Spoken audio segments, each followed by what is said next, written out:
We are so happy to meet you today. 50 years is not easy years of activities for peace and aid for people of South Sudan.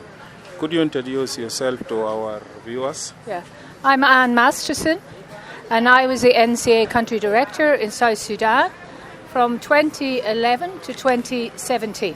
And at the moment now I'm our Country Director in Pakistan. Okay. 50 years. Could you describe for us how was the situation before these 50 years? Well, the early years, it's before my time. But, of course, that was a time when it was all Sudan.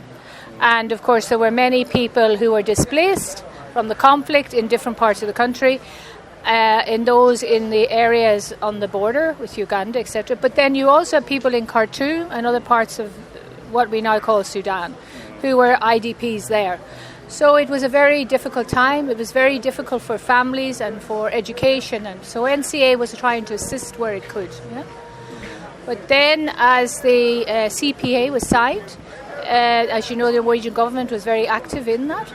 And once it was signed, then NCA committed itself to helping both countries, South Sudan to become an independent country and to keep a separate, to establish our country program here, and also maintaining our presence in Sudan, in Khartoum. Yeah. And at that time, what is the main challenges that's facing the work of NCA?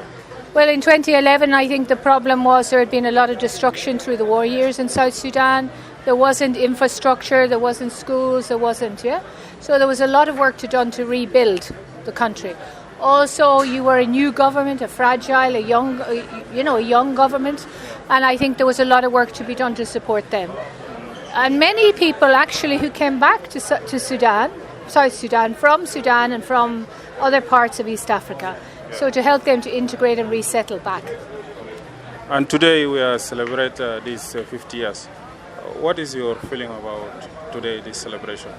I think it's a very important milestone. I think it shows a commitment by NCA to the people of South Sudan to support them, especially through our partners, the churches and other actors, and the government itself. I think it's a threshold. I think we all pray and hope that the peace agreement will move ahead and that we will see peace and prosperity. Because within a peaceful and there is opportunity to prosper. The people from South Sudan will only prosper within peace. Yeah? So I believe there's an opportunity here. Thank you very much. Thank you. Yeah. And it's very good to be here. Okay.